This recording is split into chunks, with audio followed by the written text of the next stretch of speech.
Welcome to another edition of Sidewalk Talk. I'm Steve Fortunato, founder of Shovel the Sidewalk. We're a marketing firm in Buffalo, New York. What we do is we help companies tell their stories that connect, and ultimately help their business grow. And Sidewalk Talk is about storytelling. We talk to different members of the community. We learn more about their stories, and hopefully those of you watching on YouTube or listening on any of your on iTunes or wherever you're downloading the episode, hopefully you can learn something from our guests and take it with you in whatever you're doing in business and in life. And today we have Kevin Evanetski, who is the owner of Social Yeah. Kevin, thanks for dressing up for the occasion. Appreciate that. This is how I dress. You're showing me up. Yeah. So anyway, Kevin was all in on this and said he's going to wear his best clothes for this episode. He wants to make sure that, So thanks. Anyway, Kevin and I go way back. In fact, I remember Kevin before he was Mr. Big Business Owner. Kevin was dressed up in a bunny suit. If you listen to Kiss 98.5, radio station in Buffalo, Kevin and Miguel were part of the morning show. Were you interns? Or you actually? That was the shtick, but we were paid. You were paid. Minimum. Okay, so you came, and I just remember those days because Kevin was dressed up in a bunny suit on live TV, and like broke his ankle or something. So you've come a long way since the bunny suit. I am. Now I'm being interviewed by Steve Fortunato, Yeah. and apparently I have a story to tell. You do. And you have a great story, actually, because I also remember, Kev, I don't know if you were in school. So were you ever working at KISS when you were in college or no? Yes. You were, okay. Buff State, go Bengals. So I don't know if you were in school at the time or not, but you were a young kid and you were talking to me about your IRA and how the money you saved because you were a big famous disc jockey out at the clubs. So I knew you had business in you from there. And then eventually Kevin and I worked together in a marketing realm. But now he's got a very successful and a great business. Any kind of social media that I need help with, we come to Kevin and his team. But let's go back. So you grew up in West Seneca. Yep. All right. And so you went to school for what? Just general business. Because you knew you wanted to be in business. I always had an entrepreneurial spirit. I always remember being the kid that would get the neighborhood kids to go shovel and then be the one to divvy up the money at the end, right? If you did 6 driveways and everyone paid you $10, there's 6 kids, you can do the math, everyone gets $10 and leaves, and most of the time I'd be the only one that on Sunday was like, let's go do it again. Well, everyone's at Hills probably at the time, or Ames or something, right? Those old stores, buying toys. But yeah, I always liked doing that stuff. I always wanted to find ways to do more. So when we were in the nightclubs and throwing parties and doing different stuff at the radio station, and people had websites, I said, why don't we have photos on MySpace instead of photos on these websites? Because if you can get photos on MySpace, you can get them to follow your MySpace page. If you're on a website, they leave the website. You have no way of getting back in touch with them. And that transitioned to Facebook and said, we used to put photos on websites, photos in blogs. It's like put photos on Facebook, because then people are going to find you and they're going to connect with you and they're going to follow you, and now they have to go to your Facebook to see the photos. So I was always into that kind of stuff, like building up followers and getting people to want stuff and just growing databases and like growing your IRA when you're 18 and putting $2,000 in now. Well, you were also, you like music then. What was the DJing thing for? You did you were at a lot of clubs.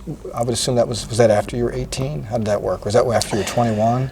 You did a lot of club appearances. Yeah, well, DJing was it was a way to make good money, and to get DJing gigs, though, to make the good money, you had to make sure there were people at your parties, right? There were people at the nightclub. So lots of different marketing, or just knowing people, or shouting out messages, trying to get people to come to your events. That's where the MySpace, and that's where the websites and blogs and photos, these are all tactics to get people to come to your events. So being a DJ, you're not going to get paid to DJ if no one's at your event. So I always took more of a marketing route, right? So as important that the music was when you're playing in these bars and clubs, getting people to come was equally as important. The things you did at the event, like take photos of people and put them onto MySpace, take photos of people and put them onto Facebook, you're actually marketing 7 days a week that way. And the experience after you go to a party is sometimes just as important as the experience at the party.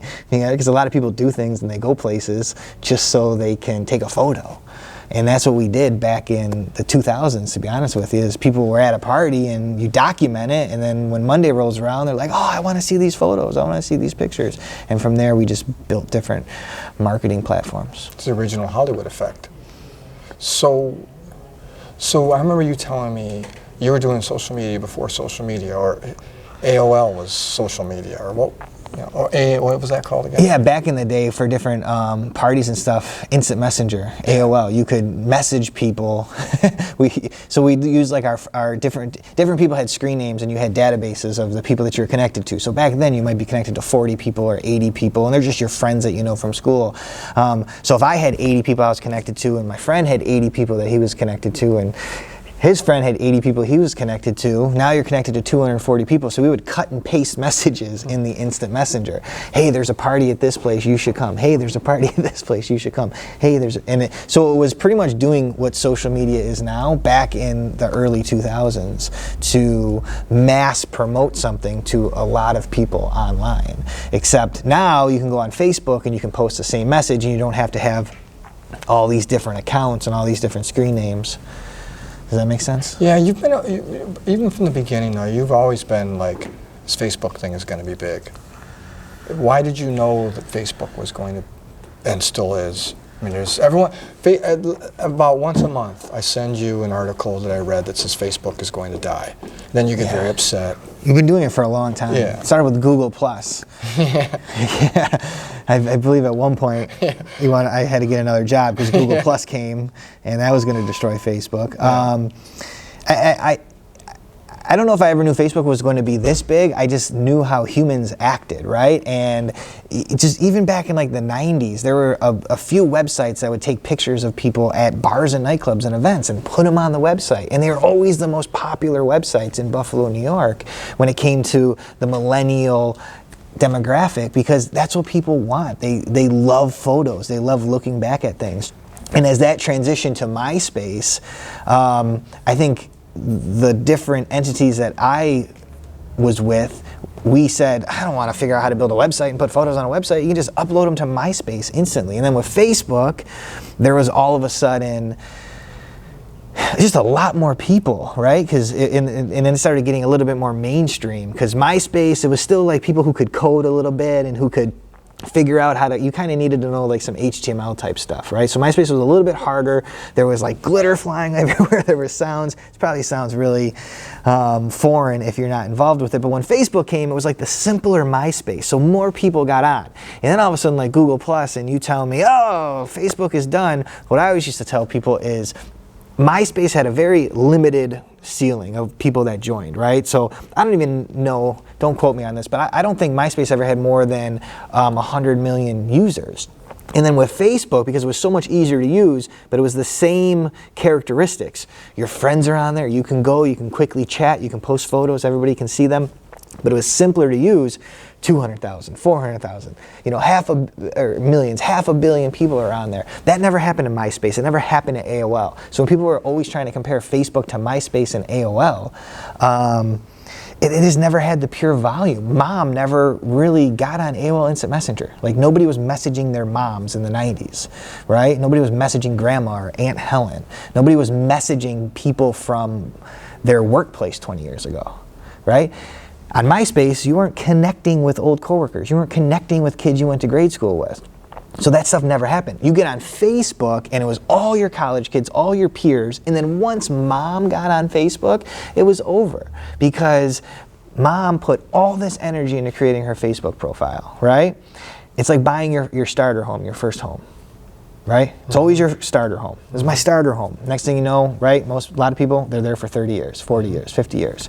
That's like Facebook. When you invest all this time and energy, think of the moms in your life that have invested all this time to learn that platform. Most moms don't have time to do that again and do that again. Go learn Snapchat, go learn Instagram, go learn Twitter, go learn Google+.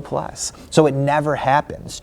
And what happens are the kids go and learn, because the kids have infinite time, right? The younger demographics, I can learn 16 things in 1 month, but somebody who's a little bit older with kids and more responsibilities, I just learned Facebook. Now you want me to go learn this all over again? Now I need another app? As we grow older, we want less, right? If we take one photo, we want as many people as we can to see it.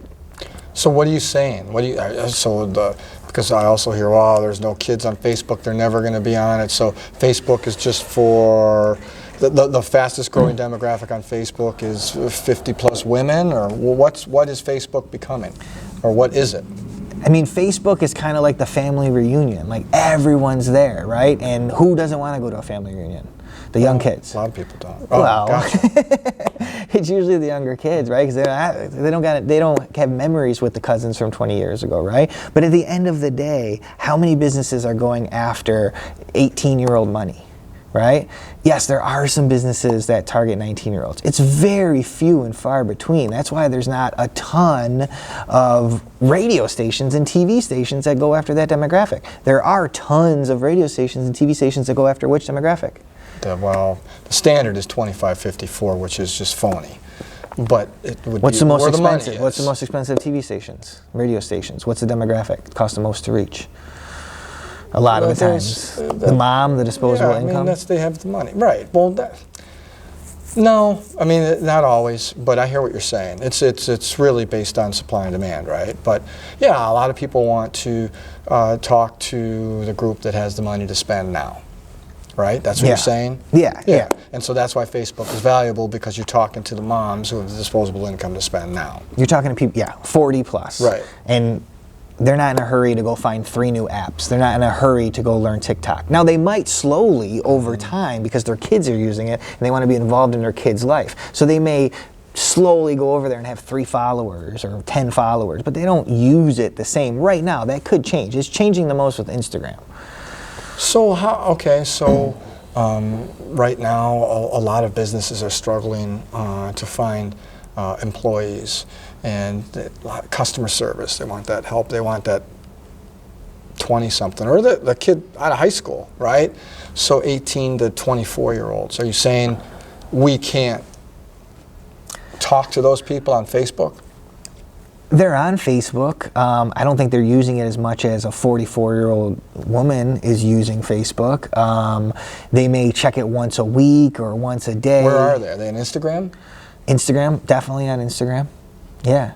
But again, it comes down to you got to grab their attention, right? And unfortunately, if you're a boring business and you're looking to hire these, you got to really break through in a different way if you're trying to get their attention on Instagram. So your traditional ways of reaching them isn't going to work if you just put that onto Instagram, or you put that onto Facebook, or even if you say, hey, there's a bunch of 18 to 24-year-olds on TikTok, and you're a grocery store chain that, hey, come work here, and that's not going to work on TikTok. So you got to adjust your messaging to the brand. But yes, I would say there's more 18 to 24-year-olds on Instagram, active 20 times, 30 times, 80 times a day.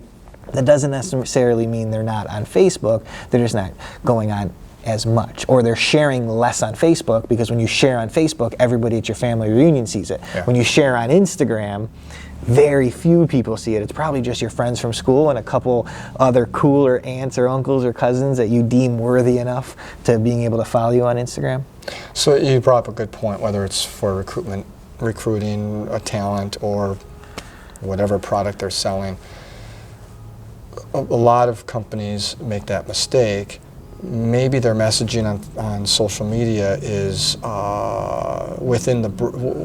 is on brand, but it's not a message that connects with people that are on social. It has to. You got to be on brand, but it can't just be like a traditional ad. Yeah, right? It's not going to break through. So if you were trying to recruit on Instagram, I would put other 20-year-olds in your ads, right? And let them tell the story of how much they love working for your place. And it's kind of a strategy that Social Yeah tries to do on our Instagram and our Facebook. Is we don't say, hey, you should come work here. We just show pictures of the different things that we do and the people that work here. And we've seen over time in interviews and just casually people telling us how this seems like a very fun, seems like a cool place to work. And the only place we put that message out is Facebook and Instagram, and we do zero selling. We just tell our story with fun photos and, Instagram pillows. Mm-hmm. Things like contrasts nice with your expensive Italian suit. Yeah, looks nice with that too. So authentic storytelling was all about, right? Yeah. I mean, so this is what I work with a lot of digital companies and a lot of really smart people and good people. And one thing that you guys bring to the table, and you lead the way on it, and you don't think of yourself as someone that, you always never thought of yourself as a marketer, it feels like. You never thought of yourself as a salesperson. You always said, but you are. Yeah, One, you're a salesperson, and you're a good one, but you're not, how am I putting it? I don't want to offend anybody, but you're, in the digital world, you understand the importance of being on brand. You understand how the end user is thinking. And a lot of times, what I find in the digital world and in different people is, well, this is what, on paper, this is what you do. You're going to improve your SEO, your search engine optimization, by doing this on social media. You're going to have this blog post, and you're going to do all this, because on paper that is true. It would all increase. It would all work for your SEO. You're going to have, but the problem is you got to have good content, and when we make good content, content that connects, content that people want to consume and then want to share or react to, and that's where you can where you're different, in that you understand that, and it's more about, it's not necessarily the process, it's about the message before the delivery. And you're all about that. And I think we connect in that we both believe in the power of telling stories. And it sounds like that's what your strategy is doing that as well for your own company. Yeah, in finding the right audience and how is it going to resonate with them. And that's where a lot of people, I think, struggle on Facebook and Instagram, because we take corporate messages that are meant for a billboard. And you can't just take the billboard, right? Like someone's driving in a car, they see it. It doesn't work the same on social media. You can't just take it and put it in a news feed, because people will react different. And people are turned off by things that look polished on social media sometimes, too polished. Things that stock photos, things like that. So you really got to just adjust your message and adjust your story to the audience, to the platform, and you'll be all right. And like you said, having the content is not just the strategy, because if no one's seeing it, what's the point, really? So, all right, I want to, in the last few minutes, talk about business itself. Advice for people. There's a lot of young people that are thinking, okay, I want to start my own business. How long has this been now? 10 years? 9 years? Yeah, 8, 9, something like that. I actually remember when, I won't get into, I told someone, I wanted you to be on this other team. And I said, this guy's a social media expert.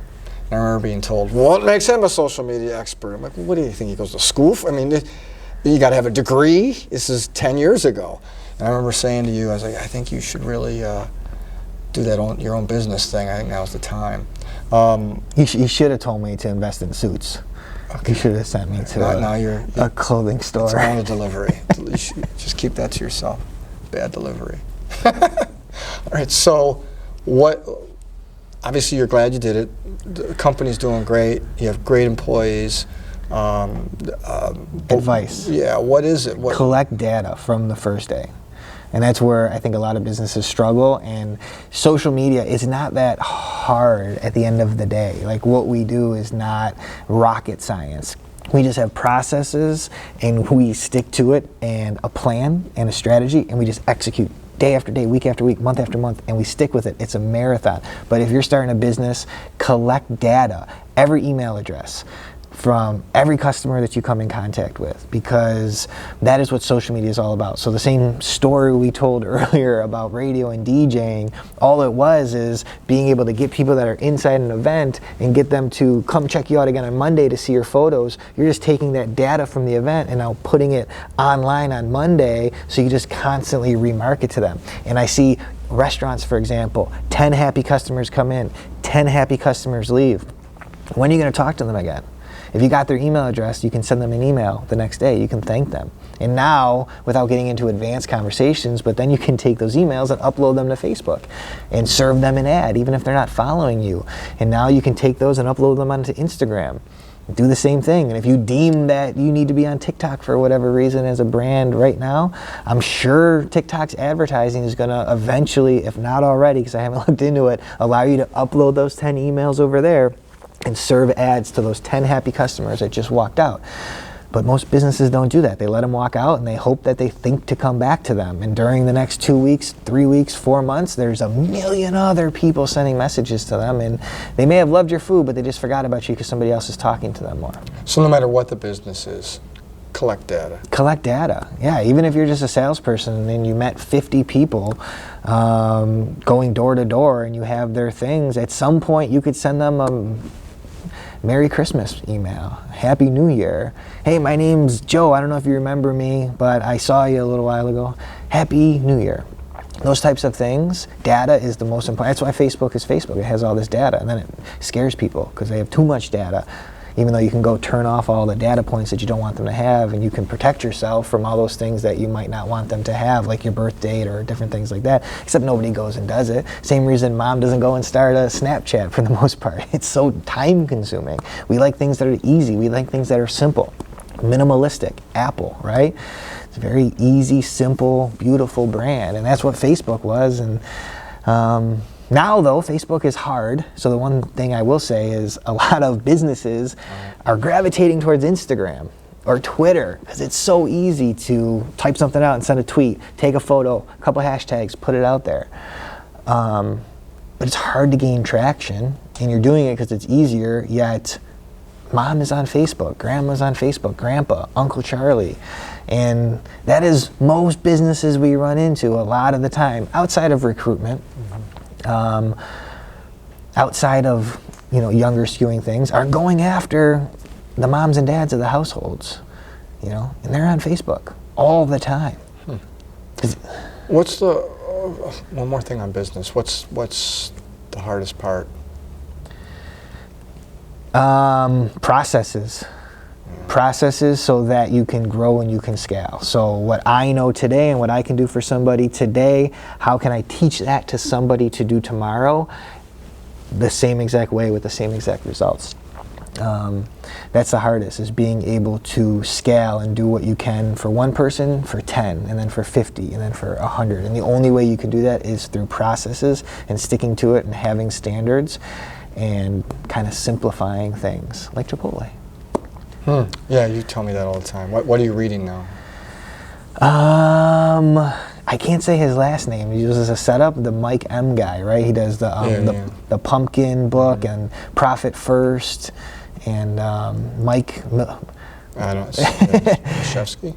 It's something like that. Profit First. If you search Profit First, he wrote that book, and his name's Mike. So I'm reading his stuff because it's about scaling and figuring out what you're really good at, and then just doing more of that. Gary Vee's pushing his TikTok.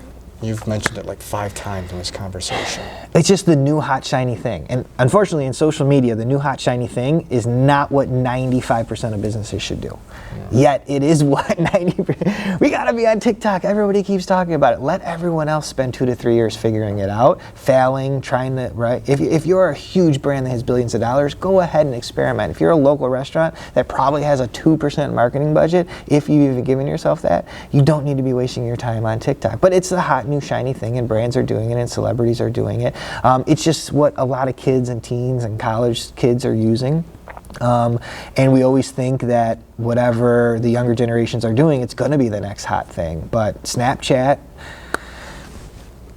you got any businesses on Snapchat that you I mean, even Twitter, they haven't figured out, and because it's the demographic, it's the audiences that's on Twitter. It's not mainstream America for the most part.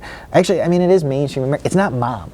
At the end of the day, mom rules everything. The woman of the household, right? She runs everything in the marketing world. That's why Facebook.